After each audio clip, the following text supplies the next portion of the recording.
తీసుకొచ్చారు. ఎందుకంటే ఈ వినాయకుడు 15 ఫీట్ల ఎత్తు, 2 ఫీట్ 2 టన్స్ వెయిట్ ఉంది కాబట్టి వినాయకుడిని ఎక్కిస్తున్నారు. సో ఈ ప్రక్రియ ఒక హాఫ్ అన్ అవర్ నుంచి కంటిన్యూ అవుతుంది. పైన ఉన్నటువంటి కిరీటాన్ని మొదట తొలగించారు. ఎందుకంటే ఇది బాలాపూర్ గ్రామంలో శోభయాత్ర ఊరేగింపు కార్యక్రమం ఉంటుంది కాబట్టి ఈ ఊరేగింపు సమయంలో పైన ఉన్నటువంటి కేబుల్స్ కానీ చెట్లు కానీ తగలకుండా ముందుగా కిరీటాన్ని అయితే తొలగించారు. సో కిరీటాన్ని తొలగించిన అనంతరం భారీ విగ్రహాన్ని అయితే ప్రస్తుతానికి టస్కర్ పైన ఎక్కించే ప్రాసెస్ అయితే ప్రస్తుతం కంటిన్యూ అవుతుంది. ఇటు ఉత్సవ సమితి సభ్యులు అటు పోలీసులు ఆధ్వర్యంలో ఈ ప్రాసెస్ అనేది ప్రస్తుతం నడుస్తుంది. సో మరొక 10 నిమిషాల్లో ఈ ప్రక్రియ మొత్తం పూర్తవుతుంది. టస్కర్ పైకి ఎక్కిస్తారు. ఆ తర్వాత నెక్స్ట్ ఈ బాలాపూర్ గ్రామంలో పూర్తిగా శోభయాత్ర అనేది చేస్తారు. శోభయాత్ర చేసిన అనంతరం 9:30 వరకు ఈ ఊర్లో ఉన్నటువంటి బొడ్రాయి వద్దకి ఈ శోభయాత్ర వస్తుంది. సో అక్కడికి వచ్చిన తర్వాత అక్కడ లడ్డు ఆక్షన్ అనేది స్టార్ట్ అవుతుంది. సో లడ్డు ఆక్షన్ 9:30కి స్టార్ట్ అవుతుందంటూ కూడా ఉత్సవ సమితి సభ్యులు చెప్తున్నారు. సో 9:30 నుంచి అదొక 30 to 35 మినిట్స్ ఉంటుందంటున్నారు. ఎందుకంటే ఇప్పుడు కొత్తగా ఈ లడ్డు ఆక్షన్ కోసం మొత్తం 7 రిజిస్టర్ చేసుకున్నారు. వాళ్ళంతా కూడా ఇందులో పార్టిసిపేట్ చేస్తారు. వీళ్ళే కాకుండా గతంలో లడ్డు ఎవరైతే పొందారో సో వాళ్ళు కూడా పార్టిసిపేట్ చేసే అవకాశం ఉంటుందంటూ కూడా ఇక్కడ ఉత్సవ సమితి సభ్యులు చెప్తున్నారు. కాబట్టి సో ప్రస్తుతం వీళ్ళు గతంలో పార్టిసిపేట్ చేసినటువంటి వాళ్ళందరూ కలిసి ఆల్మోస్ట్ ఒక 30 మెంబర్స్ వరకు అవుతారని చెప్తున్నారు. సో ఈ 30 మెంబర్స్ ఈ లడ్డు ఆక్షన్లో పార్టిసిపేట్ చేసే అవకాశం ఉంటుంది. సో అయితే అందరూ ఎప్పుడెప్పుడు అని ఎదురు చూస్తున్నటువంటి ఆక్షన్ 9:30కి స్టార్ట్ అవుతుంది. మరొక 2 నుంచి 2.5 గంటల టైం పట్టనుంది లడ్డు ఆక్షన్ కోసం. ఆ లడ్డు ఆక్షన్ ఈసారి ఎంతకు వెళ్తుంది, ఎవరు దక్కించుకుంటారు అనేది కూడా ప్రస్తుతానికి పబ్లిక్ అంతా కూడా ఎగ్జైటెడ్గా ఉన్నారు. కేవలం బాలాపూర్ గ్రామ ప్రజలు, హైదరాబాద్ పబ్లికే కాకుండా స్టేట్ అంతా బాలాపూర్ గణేష్ని లడ్డు ఎంతకు వెళ్తుంది, ఈసారి ఎంతకు వెళ్తుంది. లాస్ట్ టైం అయితే 30,01,000 రూపాయలకు కొలన్ శంకర్ రెడ్డి దక్కించుకున్నారు. సో మరి ఈసారి ఎవరు పొందుతారు, సో ఎవరికి దక్కనుంది, ఎంత మేరకు వెళ్తుంది అనేది కూడా ప్రస్తుతం అయితే అందరూ ఎగ్జైటెడ్గా వెయిట్ చేస్తున్నారు. ఇంకొక 2-2.5 గంటల్లో ఈ లడ్డు వేలం ప్రారంభం కానుంది. అయితే ఈసారి ఇక్కడ ఉత్సవ సమితి సభ్యులు కానీ లేకుంటే గతంలో లడ్డు దక్కించుకున్న వాళ్ళు కానీ చెప్పేది ఏంటంటే 35 నుంచి 36 లక్షల వరకు ఈసారి లడ్డు ఈసారి ఆక్షన్లో వెళ్ళే అవకాశాలు ఉన్నాయని కూడా చెప్తున్నారు. సో గతంలో లడ్డు పొందిన వారు ప్రత్యేకంగా వాళ్ళు సపరేటెడ్గా నెక్స్ట్ ఈ డిపాజిట్ చేయాల్సిన అవసరం లేదు డబ్బులు. ఎందుకంటే ఎవరైతే కొత్తగా పాల్గొంటున్నారో ఆక్షన్లో వాళ్ళు మాత్రం డబ్బులు చెల్లించాలి. గతంలో లాస్ట్ ఇయర్ అంటే 2024లో 30,01,000కి వెళ్ళింది కాబట్టి ఆ 30,01,000 రూపాయలను ఇక్కడ డిపాజిట్ చేయాలి ఉత్సవ సమితి సభ్యులకు. ఆ తర్వాతే వాళ్ళు ఆక్షన్లో పార్టిసిపేట్ చేయాలని చెప్పారు. సో వాళ్ళంతా కూడా 7 ఇప్పటి వరకు మర్రి రవికిరణ్ రెడ్డి చంపాపేటకు సంబంధించిన వ్యక్తి, అలాగే సామ ప్రణీత్ రెడ్డి ఎల్బీ నగర్కి సంబంధించిన వ్యక్తి, కర్మన్ ఘాట్కి సంబంధించిన లింగాల దశరథ్ గౌడ్, అలాగే కర్మన్ ఘాట్కు సంబంధించిన కంచర్ల శివారెడ్డి, అలాగే సామ రంగారెడ్డి పిఎస్కే గ్రూప్, అలాగే జిట్టా పద్మా సురేందర్ రెడ్డి, వీళ్ళు 7 కొత్తగా ఈసారి ఆక్షన్లో పార్టిసిపేట్ చేస్తున్నారు. వీళ్ళంతా కూడా 30 లక్షల రూపాయలు డిపాజిట్ చేశారు. సో డిపాజిట్ చేసిన అనంతరమే వీళ్ళకు ఈరోజు ఆక్షన్లో పార్టిసిపేట్ చేసే అవకాశం అయితే వీళ్ళు కల్పిస్తున్నారు. ఇంకా ఇదే కాకుండా గతంలో పార్టిసిపేట్ చేసి గెలుపొందిన వాళ్ళు కూడా ఈ లడ్డు ఆక్షన్లో పార్టిసిపేట్ చేసే అవకాశాలు ఉన్నాయి. సో 9:30కి ఈ ఆక్షన్ ప్రాసెస్ స్టార్ట్ అవుతుంది, 10 o'clockకి కంప్లీట్ అవుతుంది. ఆ తర్వాత ఇక్కడి నుంచి టువార్డ్స్ హుసేన్ సాగర్కి శోభయాత్ర అయితే స్టార్ట్ కాబోతుంది.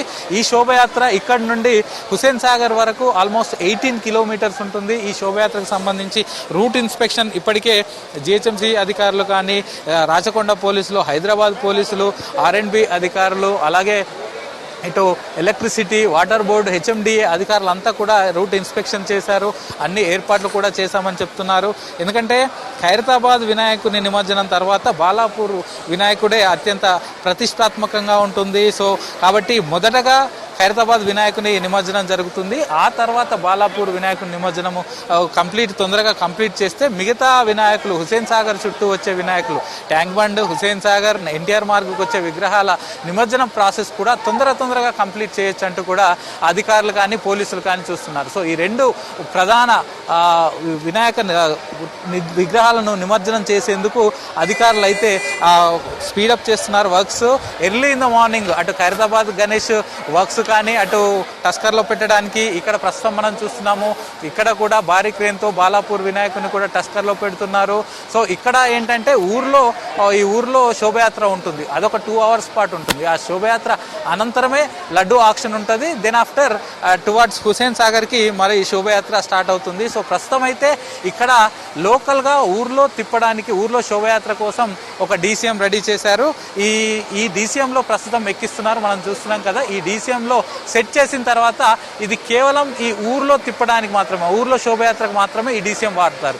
అనంతరం బొడ్రాయి వద్దకు ఈ శోభయాత్ర చేరుకుంటుంది. బొడ్రాయి దగ్గరికి వచ్చిన తర్వాత లడ్డు ఆక్షన్ అవుతుంది. ఆ లడ్డు ఆక్షన్ అనంతరం మళ్ళీ ఈ డీసీఎం నుంచి తీసేసి ఒక భారీ టస్కర్ ఉంది, ఆ టస్కర్లో ఎక్కించి అటు హుసేన్ సాగర్ వైపు మళ్ళీ 18 కిలోమీటర్ల శోభయాత్ర అయితే ప్రారంభం అవుతుంది. సో ప్రస్తుతం ఇందులో ఇటు వినాయకుడిని అయితే ఇక్కడ డీసీఎం పైకి ఎక్కించారు. సో ఆల్మోస్ట్ వర్క్స్ అనేవి కంప్లీట్ అయిపోయాయి. సో ఈ డీసీఎం పైన ఎక్కించి పూర్తిగా ఇటు బెల్టుల ద్వారా ఫిక్స్ చేసిన అనంతరం శోభయాత్ర అయితే ప్రారంభం అవుతుంది. శోభయాత్ర 2 hours, దెన్ ఆఫ్టర్ ఒక 1 hour పాటు లడ్డు ఆక్షన్ ప్రాసెస్ ఉంటుంది. అంటే half an hour laddu auction process. ఆ తర్వాత ఇక్కడికి వచ్చిన చీఫ్ గెస్ట్లు మాట్లాడడం, అలాగే వాళ్ళకి లడ్డు అందజేయడం, ఇదంతా కూడా ఒక ఆల్మోస్ట్ 1 hour పాటు ఉంటుంది. అనంతరం 11 o'clockకి హైదరాబాద్కి అంటే హుస్సేన్ సాగర్కి బాలాపూర్ గణనాథుని శోభయాత్ర అయితే ప్రారంభం అవుతుంది. సో 11 o'clockకి ప్రారంభం అయితే 12 o'clockకి చాంద్రయాన్ గుట్ట ఎక్స్ రోడ్ దగ్గర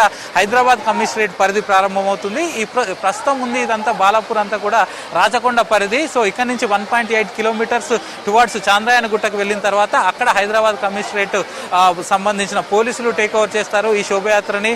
అదే అక్కడికి ఎంత ఎర్లీ పాసిబుల్ అయితే అంత ఎర్లీగా ఈ శోభయాత్ర కంప్లీట్ చేసి ఫినిష్ చేసి మిగతా ఏవైతే విగ్రహాలు ఉంటాయో వాటన్నిటిని కూడా తొందరగా వేసాలనే ప్లాన్లో అయితే ప్రస్తుతానికి పోలీస్ అధికారులు ఉన్నారు. సో మనం చూస్తున్నాం కదా ఇక్కడ ఇప్పుడే డీసీఎం పైకి అధికారులు అయితే వీటిని ఎక్కించారు. సో దీని అనంతరం గ్రామంలో శోభయాత్ర ఉంటుంది. మరోవైపు ఈ లడ్డు మనకు బాలాపూర్ అనగానే లడ్డు ఫేమస్ అని చెప్పుకోవచ్చు. సో ఈ లడ్డు గతంలో యాక్చువల్గా 1994లో ఈ ఆక్షన్ అనేది స్టార్ట్ అయింది. కొలన్ మోహన్ రెడ్డి 450 రూపీస్కి మొదట దక్కించుకున్నారు. ఆ తర్వాత ఇటు పెరుగుకుంటూ వస్తుంది సైమల్టేనియస్గా ఇయర్ ఆన్ ఇయర్ లక్షల్లో పెరుగుకుంటూ వస్తూ ప్రస్తుతం లాస్ట్ ఇయర్కి అయితే 2024లో 30,01,000కి చేరింది. సో ఈసారి ఎంతకు చేరుకుంటుంది అనేది కూడా సస్పెన్స్గా మారింది. అయితే ఈ లడ్డూ ద్వారా వచ్చిన డబ్బులను ఏం చేస్తారనేది కూడా చాలామందికి ఒక డౌట్ ఉంటుంది. దీనికి వీళ్ళు క్లారిఫికేషన్ ఇస్తున్నారు. బాలాపూర్ ఉత్సవ సమితి గణేష్ ఉత్సవ సమితి సభ్యులు అయితే క్లారిఫికేషన్ ఇస్తున్నారు. వీళ్ళు చారిటీస్ కోసం ఈ గ్రామంలో ఉన్నటువంటి ఆ స్కూల్ డెవలప్మెంట్ కోసం, లేకపోతే గ్రామంలో ఉన్నటువంటి టెంపుల్స్ డెవలప్మెంట్ కోసం ఈ డబ్బులను యూజ్ చేస్తామని చెప్తున్నారు. సో ఇప్పటి వరకు అంటే గణేష్ ఉత్సవ సమితి కమిటీ ఏర్పడ్డ నుంచి ఇప్పటి వరకు 1,64,87,000 రూపాయలను ఖర్చు చేశాం. దీనిలో కొన్ని డబ్బులు సీసీ కెమెరాల ఏర్పాటు కోసం, అలాగే ఇక్కడ హనుమాన్ టెంపుల్ మరియు లక్ష్మీ గణపతి టెంపుల్ నిర్మాణం కోసం 32 లక్షలు, అలాగే గణేష్ మండపం ప్రస్తుతం మనం ఉన్నటువంటి ఇక్కడ గణేష్ మండపం ల్యాండ్ కొనుగోలు చేసి ఇక్కడ మండపం తయారు చేయడానికి 66 లక్షల రూపాయలు, అలాగే ఇక్కడ హై స్కూల్ రెనోవేషన్ కోసం 1,45,000 రూపాయలు, అలాగే జడ్పీఎస్ఎస్ స్కూల్ అందులో ఈ వాష్రూమ్స్ మెయింటెనెన్స్ కోసం ఎవ్రీ ఇయర్ 80,000 రూపీస్ ఇస్తామని చెప్తున్నారు. అలాగే గ్రామంలో ఉన్నటువంటి అయ్యప్ప స్వామి టెంపుల్, పోచమ్మ టెంపుల్, కంఠ మహేశ్వర స్వామి టెంపుల్ వీటన్నింటి డెవలప్మెంట్ కోసం డబ్బులు ఇస్తూ ఉంటాము. సో ఈ లడ్డు ఆక్షన్ ద్వారా వచ్చే డబ్బుల్ని గ్రామం డెవలప్మెంట్ కోసం, అలాగే చారిటీ కోసం, ఎందుకంటే గతంలో మహబూబ్ నగర్లో వరద వచ్చినప్పుడు అక్కడ వరద బాధితుల కోసం 1,00,000 రూపాయలు అందించామని కూడా ఇటు ఉత్సవ సమితి సభ్యులు చెప్తున్నారు. సో ఇక్కడ లడ్డు ద్వారా వచ్చే డబ్బులన్నింటినీ కూడా చారిటీ కోసం, గ్రామంలో ఉన్న స్కూల్ డెవలప్మెంట్ కోసం, గ్రామంలో ఉన్న టెంపుల్స్ డెవలప్మెంట్ కోసమే యూటిలైజ్ చేస్తామంటూ కూడా ఉత్సవ సమితి సభ్యులైతే చెప్తున్నారు. అయితే ఈ శోభయాత్ర గురించి కూడా మనం చెప్పుకోవాల్సిన అవసరం ఉంది. ఎందుకంటే ఇక్కడి నుంచి 18 కిలోమీటర్ల శోభయాత్ర ఉంటుంది. సో బాలాపూర్కు సంబంధించి ప్రస్తుతం ఈ బాలాపూర్ కట్టమైసమ్మ టెంపుల్ దగ్గరికి వెళ్తుంది. అక్కడి నుంచి కేశవగిరి, అక్కడి నుంచి చాంద్రాయన్గూడ ఎక్స్ రోడ్, అక్కడి నుంచి Mahabubnagar X road, Engine Bowli, Aliabad, Nagulchinta junction, Himmatpura towards చార్మినార్కి వెళ్తుంది. చార్మినార్ నుంచి Madina cross road, Afzalgunj, MJ market, Abids నుంచి అలాగే బషీర్బాగ్ క్రాస్ రోడ్కి వెళ్తుంది. లిబర్టీ, అంబేద్కర్ స్టాచ్యూ నుంచి అటు టువార్డ్స్ ఎన్టీఆర్ మార్గ్కి వెళ్ళి అక్కడ ఈ బాలాపూర్ ప్రస్తుతం మనం చూస్తున్నటువంటి బాలాపూర్ వినాయకుని నిమజ్జనం అయితే జరుగుతుంది. సో ప్రస్తుతానికైతే ఈ DCM పైకి ఎక్కించే ప్రాసెస్ అంతా కంప్లీట్ అయిపోయింది. మరి కాసేపట్లో అంటే ఇంకొక 10 to 15 మినిట్స్లో ఈ గ్రామంలో జరిగే శోభయాత్ర అయితే ప్రారంభం కానుంది.